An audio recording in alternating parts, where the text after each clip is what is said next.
I'm doing it because I love it, baby. The same reason I always did it. Since day one. Since day one, day zero, ground zero. Did you, trademark the term GOAT? I didn't trademark the term GOAT. I mean, yeah, you did it first, but I'm saying, like, now it's become pop culture. Yeah. Like, going back to the young, like, man, I'm going to trademark this because this is going to be big, son. I probably would have made a couple of dollars here and there, but you know what the reality is, man? I'm going to put it in modern terms. It was open source, and I'm glad it was because it's changed the world. Now it's affected sports. It's affected, it's kind of helping everybody in different ways. Everywhere. It's a term that is, synonymous with greatness, right? So, and the personal joy is that every time I hear it, I know I made it up. And so when they're talking about Tom Brady or when they're talking about this one or that one, it's positive. So it feels good. You know what I'm saying? Like, I'm not tripping off of that. Like, honestly, I'm good, man. Right. Look, dog, like I've been telling people, you can have a remote control and, all your needs taken care of and, heat and water and feel great, like in food. I'm good. Like, I don't need to, I'm good. Like, I'm good. Like, it's all good. Did you always have the IP on Rock the Bells? Because I remember when Rock the Bells first came out. I did not. I was like, why isn't LL on this? There's a disconnect going on. Yeah, because these guys, they jumped on it and, they had it for a minute. And I let them have it. It was no problem. It was what it was until they tried to offer me some, a ham sandwich to do a show. I was like, oh. But Rock the Bells, how they going to do that? Well, because people jump on things and they try to, you know how it is, man. Like, everybody's doing something. But ultimately, it was my IP and I took it back. You know what I'm saying? And I took it back. But I didn't just take it back to be selfish. I took it back to use it. I wanted to see all of these artists out here be elevated and see a resurgence of timeless hip-hop and timeless artists and artists that have been out in the world and should be celebrated. Like, Rakim needs to be respected. Run DMC needs to be respected. The same way we respect Future, the same way we respect Lil Baby, Gunna, or whoever, is the same way we should respect Public Enemy and Nas and, Snoop. And, so I started Rock the Bells and it's working. You know what I'm saying? And it did completely turn around classic hip-hop. Right. I mean, if you think about where classic hip-hop was before I really took over Rock the Bells, it was in a completely different place. It was almost like it's like completely not relevant for the most part other than the day one fans, but they were even quiet about it was like a guilty pleasure. Now people are stepping out and saying they love it. And now, different generations, like a younger generation knows that mom and dad like this or auntie likes this and everybody gets it. Like, we're in a different place now. Right. And I think that's because of the work that me and the team did at Rock the Bells. You know what I'm saying? Like, we turned the whole classic hip-hop thing around. So just like GOAT did what it did for society, right. Rock the Bells did that specifically for the genre. And so now you see all these artists, like, doing what they're doing. And it's a direct result of, what that decision I made. How long did it take you to complete this album? Took me like 2 years. Okay. It took me like 2 years. I did it about 2 years because I just wanted it to be right and I wanted it to be amazing. And, it's just like when Dune comes out or Lord of the Rings comes out right. or, it just needs to be special, and I'm not going to try to recapture what I did before. And I'm not going to try to follow what other people are doing. Nobody wants to hear LL Cool J, you know what I mean? Like, like, hey, you know what I mean? They don't want, you know what I mean? You want ad-libs? Yeah. You want ad-libs on the album? Yeah. It's some ad-libs, but it's not A. You know what I mean? And it's like, it's all A. That's all that's on it. Yeah, it's only that. And that was the thing, man. It just took my time with it. You know what I mean? So do you think, available on September 6th, with all the stuff that was going around with the 50 years of hip-hop, were you being rushed at all? Hey, man, you need to get out while it's 50. Or did that have any bearing at all? No thought? Nah, because, no, not at all. I mean, we celebrating Def Jam's 40. Right. And, which is my 40. So it didn't make a difference. It was about when the record is ready. Right. You know what I'm saying? I just want to show people that you could do high-level stuff at any point. Because, look, let's keep it real, man. Like, most people, are used to, after artists have been out a certain amount of time, you expect their projects to be mediocre. Right. Or terrible. Mm-hmm. One or the other. Nobody expects it to be like high level, real hot, impactful, and really that thing. I play different. You know what I'm saying? I play different. So this is LeBron coming down the lane 21 years later, and I'm dunking in your mouth. You know what I'm saying? Like, this is not like, you know what I'm saying? Like just some old, poor baby, shooting from the bench. Oh, he gave him 4 points in 3 minutes, sweetheart. No. My baby's in the game. My baby's in the game. He's still in the game. He's limping. Yeah, he's limping like hell. His feet hurt and he's limping, but he's in the game. No. So that's the difference. You know what I mean? So I want to go back with a statement that Method Man said on the Summer Jam stage, how he will never do it again because that audience did not connect with him. Do you think at this stage of the game that you're in that it's going to be hard for that generation to connect with you? Or do you think Meth was just in a bad position on that concert? Well, first of all, there's a couple of things. That question has many layers to it. First thing is that and unapologetically, I make my records for first and foremost my day one audience. Right. That's the first and foremost. Like now, that being said, the only thing that's going to make a younger generation, there are many generations, but from hip hop, from me to like the newest hip hop fan, there are many generations. The only thing that's going to make them want to hear LL Cool J is if it comes across social media, they hear it and it's hot, and then they'll play it because they like it. Then they're going to want to pursue it and check it out. Mm-hmm. Like that's what it's about. So the older artists have to understand that for a young person to like your music, they got to play and they got to sound hot. Like, I don't know why we keep talking about it like to them. Right. Like, they just got to listen to it and be like, yo, that's hot. Right. And they got to like you. Right. You know what I'm saying? But if it sound hot. Now, in terms of what Meth said, that's a matter of curation. Look, we did the Grammys. I executive produced the Grammy special, and we produced the Grammy special on for hip hop. Right. I had Glorilla and Lil Baby on the same stage with Public Enemy and Flash and Run DMC. Mm-hmm. What it is Meth is not wrong, but he was put in a position where there would it was like a chessboard and you put the pawn out there alone. He had nobody around him for the fans so that it could be a nice balanced experience. Right. Like you can't put LL on a stage with 15 20-year-old acts or 17-year-old acts and expect it to go well. Right. But if you put me on a stage with a few younger acts, a few acts in their 30s, and you blend it together the right way. Right. People can have fun. Right. Everybody wants to see it. There's a little bit of tolerance there. They tolerate me. I tolerate them. But we're having a good time. Yeah. You make some new fans in the process because it's not like if LL Cool J performs for a bunch of 20-year-olds, it's not like they're all going to hate it. I'm going to make new fans. Right. That's going to happen. It's bound to happen. At the same time, I might, if I'm watching, I don't know, Glorilla rocking, I might, and Meg and some other people, I might, or Ice Spice, I might be like, oh, okay, I like this joint. Like, I might get into it. Right. You know what I'm saying? Like, it all depends. Like, I responded more to Ice Spice seeing her in person when I was at the BET Awards than I was responding to her music online. Right. But when I saw her live, I was like, oh, okay. I kind of got it a little more. Like, honestly. You had to see it. I had to see it. But when I saw it, I was like, oh, okay, I get it. And it made me respond a little different. They might need to see LL Cool J in person to really get the feel. Sometimes social media don't give it a soul. I say that to say this. Meth is supremely talented. Mm-hmm. He's one of my favorites. He got one of the best flows in hip-hop, bar none. He's dope. Bring the Pain is crazy. Right.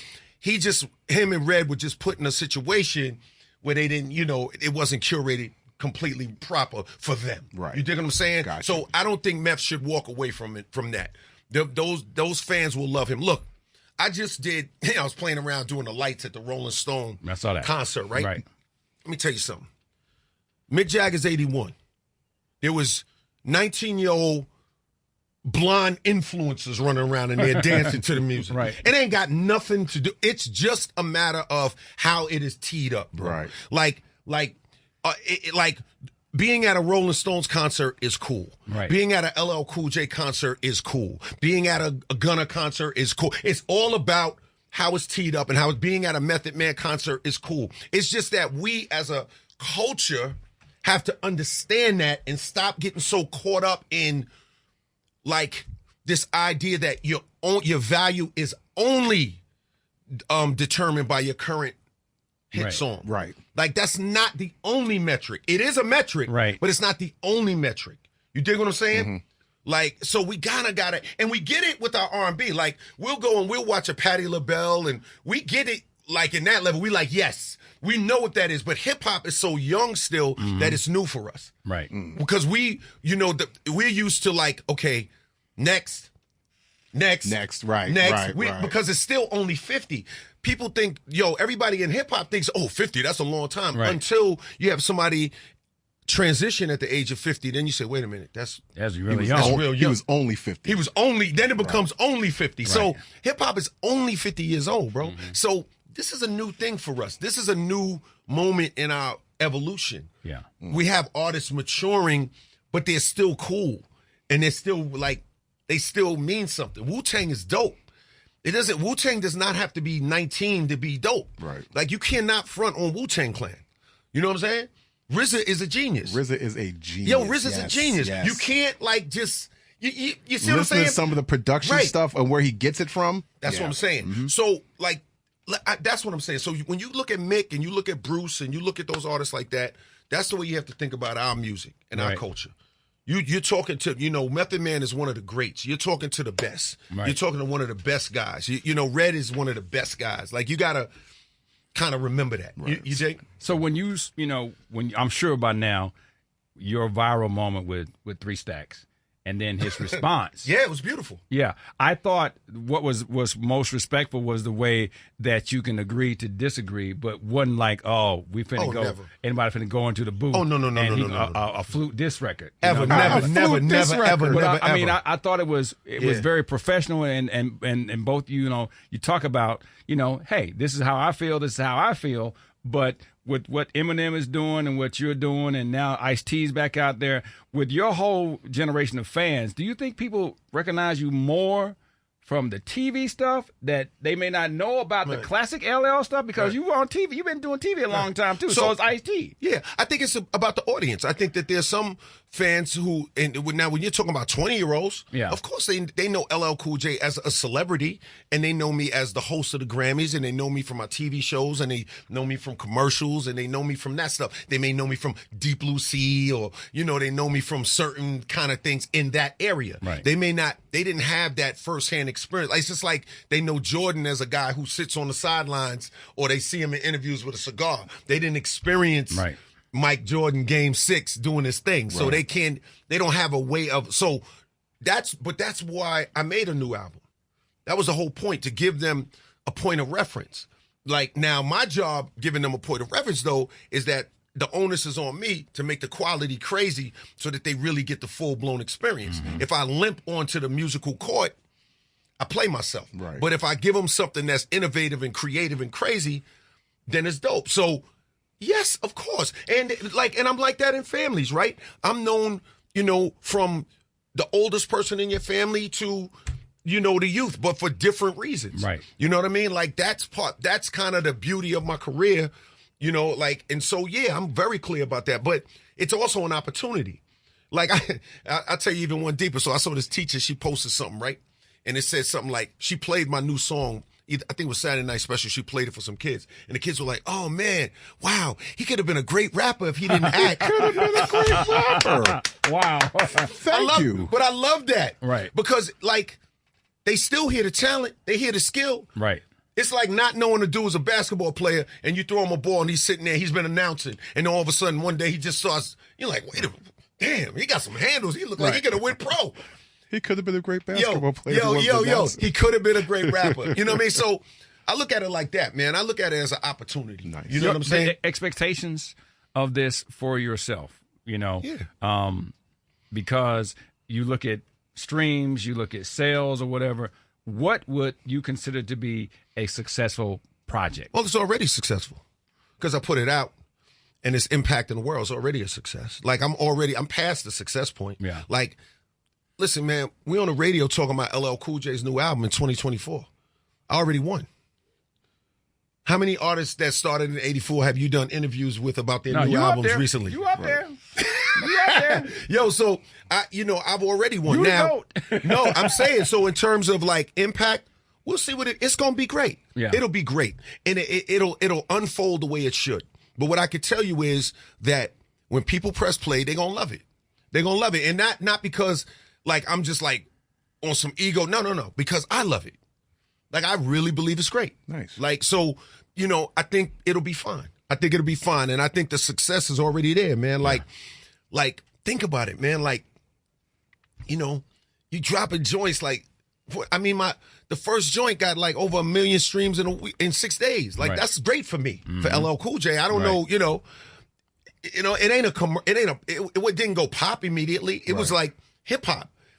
It's already at 1.5. The Passion joints over 600,000-700,000. It's been out 3 days. Like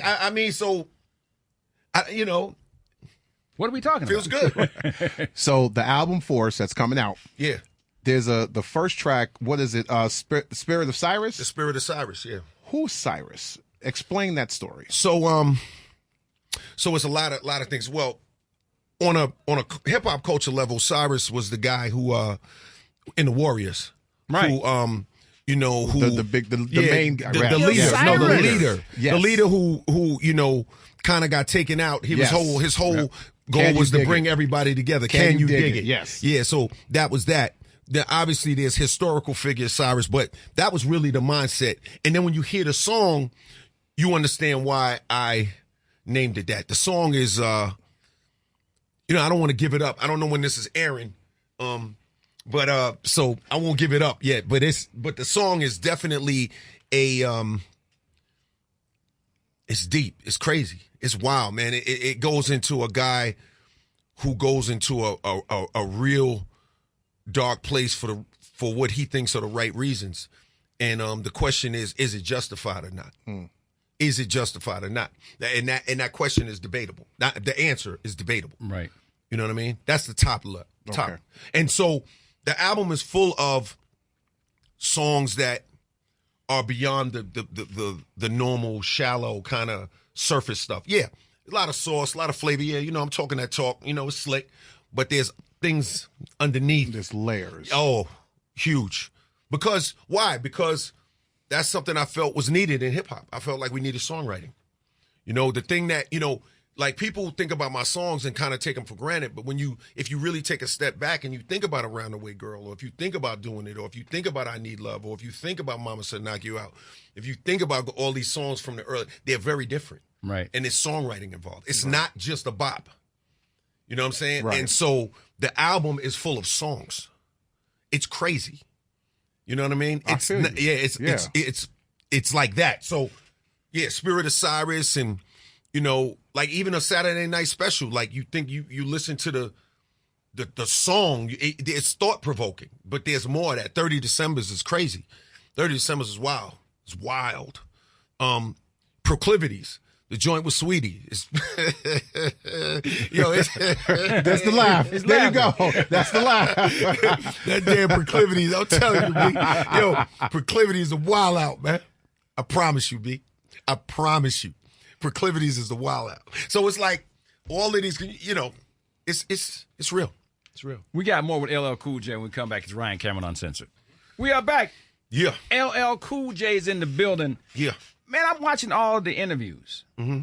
And I'm watching people ask you about stuff that happened so many years ago. Yeah. And I'm like watching your maneuver and answer. And I'm like, is it like dumb question? Can I just ask you a dumb question? Sure.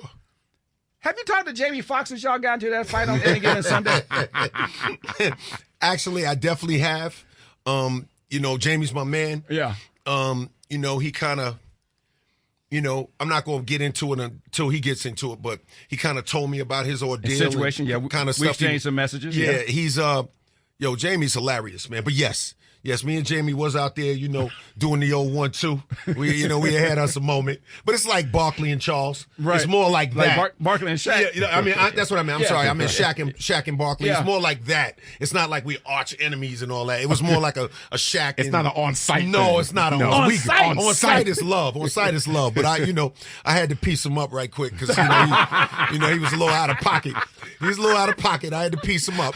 He understood that, Explain the Queens thing. Yeah, he understood it's better to be my friend. He saw the dimples and got a little confused. You know what I mean? So, you know what I mean? So I pieced him up a little, but that's my man. That's my dog. I love Jamie. You talked about I don't know if I cut you off. I didn't let you finish about your response to hearing Andre's response. You said it's very respectful. Yeah. Can you expound on that? I just thought I understand. I respect his feelings. Like I have to respect him. He's a great artist.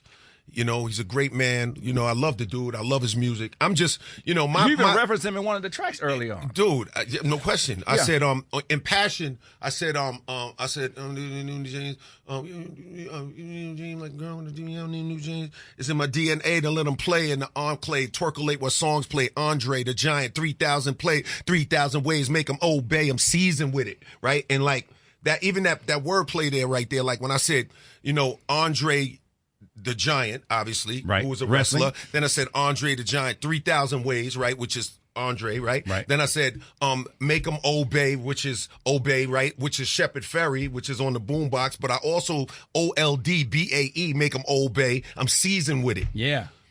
You dig what I'm saying? So even those lines are so packed full of stuff that, people like you gotta kind of really pay attention. You gotta pay attention to these lyrics. It's a lot of that in this album. Now that being said, as far as Dre, it's like me saying those things in regards to Andre was because I'm a fan.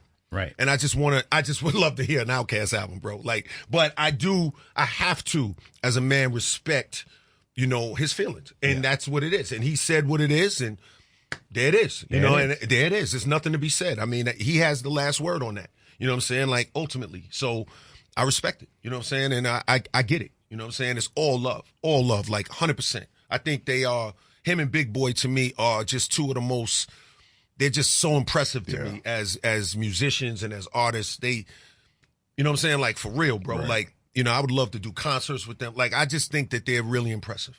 You know what I'm saying? So there it is. Yeah, it's all good. So going back to, the essence of LL, how instrumental and I've always wanted to ask you this, was like the KRS movie when you said that. How instrumental instrumental go ahead. All right. How instrumental was the movie Crush Groove for your career? Man, Crush Groove was like everything, because there's a story behind the whole how you got on. 100%. So the reason why the movie, for those who don't know, Crush Groove is a hip hop movie that was put out in the 80s. I still watch it. That kind of it kind of chronicled the Run DMC's emergence onto the scene and Russell Simmons, and like part of it was like my emergence on the scene as a young upstart artist and all this, right? So it really was an accident. Like, it just kind of was kismet. It just kind of happened because I overslept for my I Can't Live Without a Radio video. Because I had shows or something the night before, and so I missed out on being able to shoot a video for my first album. That's why I didn't have any videos for my first album, because I overslept. Oh. So I didn't have a video until my second album, When I'm Bad, because I overslept. However, it just so happened I kept going down to the set every day. My man Cornell, may he rest in peace, told me to go to set every day, and I was happy to do that because I was sleeping in this house full of roaches and shit. So I couldn't wait to get out of that joint anyway, right? So I would go down to the set, and I just, one thing led to another, and I'm milling around and trying to, and they just decided to give me a little. I was an extra. I'm doing everything to be a part of it, and they gave me a shot. They said, you know what? Okay, we'll kind of show the world and metaphorically how LL came on the scene. So they gave me this moment, and I took advantage of it. And I had my man E-Love hold the box. Had my man that was my favorite part. Just pointing at it. Yeah, box. You know what I'm saying? You know what I mean? Let's get it. And yeah, man. And side note, E-Love, the guy holding that box, you may know, but a lot of people don't know, he's actually the Public Enemy logo. I didn't know that. Really? Yeah. So Chuck D took an outline. The Public Enemy logo is an outline of my hype man, E-Love. Wow. That silhouette. I had no idea. Yes. So when you look at it and you see the guy with the hat, now I want you to think about the Public Enemy logo, and you see the guy with his arms folded. Right. That's my hype man. Box. Yeah. You know what I mean? You learn something years new. Old. Right. Yeah. Right. Yeah. LL Cool J in the building with us right now. Ryan Cameron, Uncensored. Your career has spanned so many decades. What is your biggest memory of fans? Just you were like, okay, this might be a little much. You have a Michael, I never felt that. Not a Michael Jackson moment where not a little much. They rocking the Oh, no, I went through all that, but I loved it. Was it like overseas? I was relishing that. Yeah. No, it was everywhere. It was everywhere. I mean, you got to remember when I first started, I was a teen heartthrob. No you know doubt. what I'm saying? So, you talking about like, I don't know, like whatever Chris Brown was 10 or 15 years ago, that's how it was for me. You know, how whatever Drake was 5 years, like, you know what I'm saying? So I had that element to my career at that time. Now the girl's a little calmer, females get older, they scream different. You know what I mean? They scream different. You know what I mean? When they're 18, you know what I mean? They get older, they scream different. You know what I mean? Like anybody who really knows. So it's like, although that changes too. But anyway, I digress. It just, I mean, it was all just amazing, man. I would go to malls and get chased out of malls and, You still can shut down a mall, man. No, I definitely, but I'm just saying the core fan base is a little more mature. So when the core fan base is a little more mature, they know how to act. It's different. Like, you ever been to one of them Scream tours? Like, I went to one of them Scream tours or one of them, dude, like, yo, I thought my goddamn ears, like I wanted to take my ears and put them in my sneakers, B. Like, it just tuck my ears in my sneakers. It was crazy. It was a lot. Yeah, so, like, that's how it started for me, which was beautiful. So now, those same fans, millions of those fans are still here, and they're still with me. They just express themselves differently. But, man, I used to show up at hotels and, it'd be candles and balloons in the room. I don't even know who did it. You know what I'm saying? Like, you know what I mean? Like, letters and cards under my pillow. I'm like, yo, what is going? Like, it was bananas, man. Bananas. You know what I mean? And I had a lot of fun, too. I bet you did. Yeah, you're damn right. The people ask, where's the fitness book? I got 2 of them. I mean, is there like an instruction, like a LL instructional, video? Yeah, you can click on it and LL workshop for 30 minutes. I need that. Yo, that's what people want. I need that in my life. I would definitely, I've been thinking about that. I think, health and wellness is a big part of it. Yeah. You gotta, take the right supplements, not the wrong ones. Mm-hmm. You gotta know how to eat food the right way, not the wrong way. And, I mean, it's not out of the question. You know what I'm saying? So you're all open to doing something like that? Of course, because just to share with people. Yeah. 100%. But that being said, I'm still gonna be eating my pie, my ice cream, and all that. I hope y'all forgive me.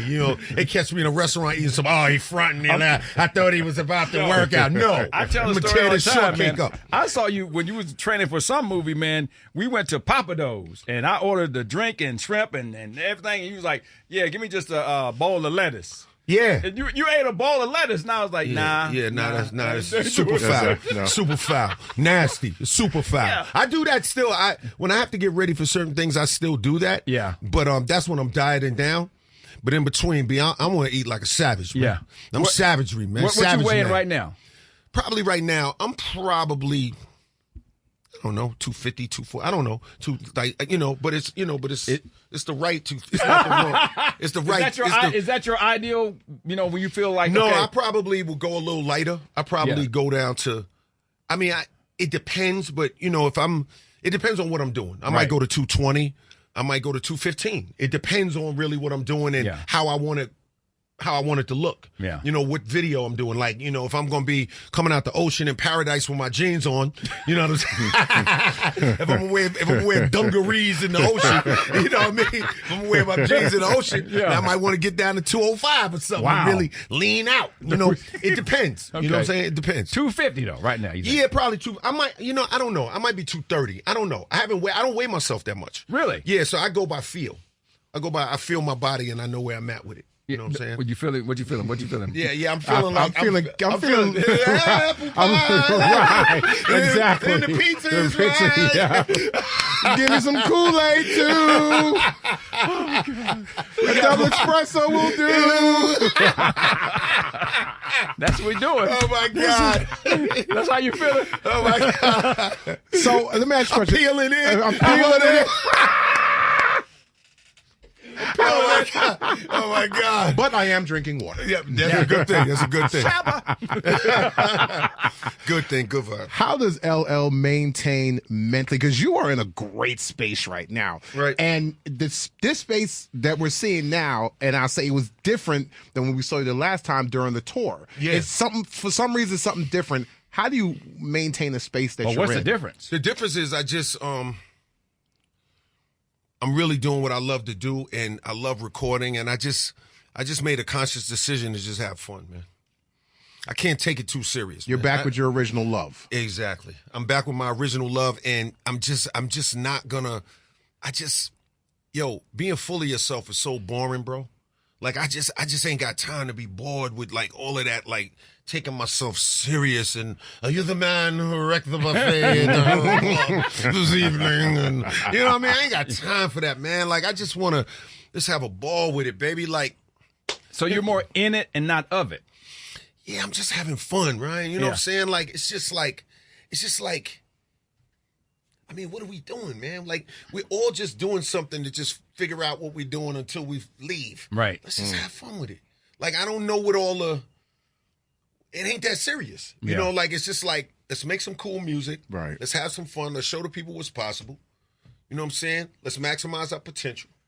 You know what I'm saying? Let's be happy for other people. Right. You know? Yeah. I did the tour. It was a success. Right. That felt great. Getting out there. Thousands of people in the audience. I mean, I rocked out. We didn't have no new music. It was just like a classic tour. Mm-hmm. Now I'm back. I got new music. I mean, what's the beef about? I can't complain, man. I'm thankful, man. And, you know, let me tell you something, man. The real thing is in life, man, is, yo, bro, you got to know how to prioritize yourself. Man. That's right. You know what I'm saying? You got to know how to put yourself first. Right. A lot of people forget that, man. You know what I'm saying? And that's really, you know, what it is. You know what I'm saying? Like, I just decided I'm going to put me first. I'm going to have fun. I'm going to have fun. All right. So were you listening like to other people? Were people in your ear that say, you need to do this, you need to do that? Like, what was it that you had to disconnect from to make it more fun this time as opposed to the last time we saw you? Just how you live your day-to-day life. How you live your day-to-day life. Break that down for me, yo. It just means just distancing yourself from people that are draining. You know what I'm saying? And, like, you know, allowing you so that you're not depleted. You know what I'm saying? Like, you got to know how to distance yourself from anything that's draining, man. Mm-hmm. You know what I'm saying? And, like, make sure you're in a good space in that regard. Right. That makes all the difference. You know what I'm saying? You got to, listen, man. Check it out, right? You know, Todd made LL. LL didn't make Todd. Mm. You know what I'm saying? That's why, you know, I'm not leading with, like, you know, I tell people, I'm not leading with my wallet. I'm not leading with my fame. I am who I am, B. Right. And then you get the fame and all that with it. You dig? So that's what it is. You know what I'm saying? Like, so I'm not dealing with nothing that's draining me. You know what I'm saying? Like, I'm not with it. Like, I got to have fun. You know so basically, the guy Sincere Thomas, he used to tell me, you know, I'm sincere even when I'm by myself. There you go. I'm Big Ray even when I'm by myself. There you go. Right. There you I go. got you. There you go. And because of that, you have peace. You know what I'm saying? And then you can, you know, you can have fun with other people. Because, like, if you don't take yourself too serious, then you ain't got to be tripping. Right. Then people could crack. We could snap. You know, like, you know, it's like as adults, when we're kids, we know how to snap. We laughing. Yo, you cracking jokes. It's all right. You say something crazy about you. You're not, but most people not butthurt. You having fun. Right. You know what I mean? Even mama joke, whatever. Like, we have fun. Then all of a sudden we become adults and, like, we forget to have fun. Like, everybody's, like, so serious about everything. I don't even know what it is. And they get stressed. They're thinking about, I get it. Right. Life comes at you and people have bills. People have things but it's like there's a part of you that just has to just relax, baby. Relax, baby. It's just a movie. Just have fun, baby. It's just a movie. Have some fun with it. You know what I'm saying? So how does social media play into all that? Because we talk about it on the show all the time, man. It seems like the more negative it is, or tearing somebody down, or going against somebody, you get, tens and thousands of comments and views, and now they got the poll where you can poll. Is this a good thing or a bad thing? This guy sucks. Yeah. How does that play into all of that? You do just kind of removing yourself from the negativity, or as I say, the negrotivity. Nah, because it ain't just Negroes doing it. but it's a lot of them. It ain't just them. It's everybody. Man, you know, I look at that stuff, man. I'm like, dudes don't know what they talk about, man. Like most of the time, I just laugh at them. You don't know what they talk about. Right. Like, you know, just because, you know, 1,000 people agree that 1 + 1 is 15 don't mean it's right. They're just idiots. They just agreeing. They just dumb. Like, it is what it is. Like, I'm not, you know, respectfully. I don't trip. I don't like trip. that. You know what I'm saying? Respectfully. You know what I mean? I don't trip. I just don't, like, I don't trip off of social media, man. Like, I like it. I like social media. I handle my pages myself. You know what I'm saying? So there's nobody in there just posting for you. No. I have a team now. Right. Now Ebony's rocking the bells, and Ebony does put together some things for me and keep my life right on certain levels. But I do a lot of my personal stuff myself. Yeah. You know, and it's like I'm just having fun with it. You know Yeah, what I'm I heard somebody say once, they said, if it doesn't affect my family or my paycheck, I'm not giving it no attention. Yeah, I don't know what that means. I mean, that's just so serious to me. Right. It's just like my family, my paycheck. Like, dude, like, come on, bro. It's social media. People are insane. Like, just it is what it is. This is how they do it. This is how they move. Just have fun with it. Can we curse on here? Yeah, man. I don't give a fuck, man. I don't give a fuck about these fucking social media savages with their fucking affected by the trolling. trolls, I couldn't give a god. I'm a waste of your time, B. Right. I could care fucking less. Like, I'm probably the worst guy to troll because I absolutely don't give a fuck. Love it. I love it. I'm probably the last guy you should ever like. I'm looking at that shit like, it's real ugly great. now. I'm like, great. Okay. These motherfuckers, they wasting the time. yeah. Yeah. What the fuck are we talking about, man? You know? Was you there, nigga? Nigga, was you there? They be talking like they was there. Yeah. Like they know some shit. Yeah. They got the info. You wasn't even there. That's what I always say. Yo, you don't even know what you talking about. You wasn't with me shooting in the gym. You wasn't there. They don't know what the fuck they talking about. I told a story. They was like, yo, man, I said, you wasn't in there. Nope. I was in the room when it happened. You wasn't there. They got so many scenarios. Like, let me say something about people, man. And not everybody, but some people. I don't care what you do. There are some people who are going to try to figure out a way to undermine that shit. Mm-hmm. You have got to be comfortable with that. Because if you ain't comfortable with that, you ain't never going to be able to win. Right. Because, that's the way social media is. Yeah, I don't care what it is. Mother Teresa, we're going to save the children. Fuck you. Fuck these kids. Fuck them kids. Yo, we want to save the children. Fuck them kids. Fuck them kids. You know what I'm saying? Like that. They little bastards. They wake up. Malbehaved bastards. Right. Malbehaved. Malbehaved. Yeah, the little malbehaved bastards. Respectfully. You know what I mean? So it's like, that's the thing. You know what I'm saying? Like, that's what I see. I don't think we should trip. I think you give love. Mm-hmm. You inspire people. You spread good energy. You spread positive energy. Mm-hmm. You uplift the people through your actions. Right. Keep it moving, dog. Just keep it moving. September 6th, available the Force. everywhere. Everywhere. What does Force stand for? Frequencies of real creative energy. And you got to tune in. Are you going to trademark this time? No. Enjoy. Are you sure? Are you sure? Enjoy. I was using the Force. Yeah. Yeah, I don't know. Star Wars might have a problem with it. You might be right about that. Yeah, they might have L, cool, come to the dark side. Cool, I am your father. Can I be your father, baby? I am your father. Respectfully. Let me be your father, baby. I'm your father, Let me be your father, baby. Respectfully. Is it a no skip? Yeah, it's a no skip to me. I mean, somebody go find something to skip. I don't give a damn. So no, one of these it ain't no. Because somebody gonna skip. The intro. But it's dope. The shit is hot, though, B. Here we go. This is all the intro. Of course. Yeah. But the only way to find out is to press play on that joint. And I tell you, man, like, one thing about me, like, I'm clear about life and where we at in this world. I'm telling you, shit is hot. You know what I'm saying? Like, you gotta just listen to it. You gotta feel it. You know what I'm saying? There's a reason. Look, there's a reason why we talking about this all these years later, B. Yeah. I did something right. Check the album out. Check it out. Okay. You feel better. Get that medicine in you. You feel better. Box. Get it in you. Get it in you. You feel better. Therapy bars. LL Cool J. One time. Love.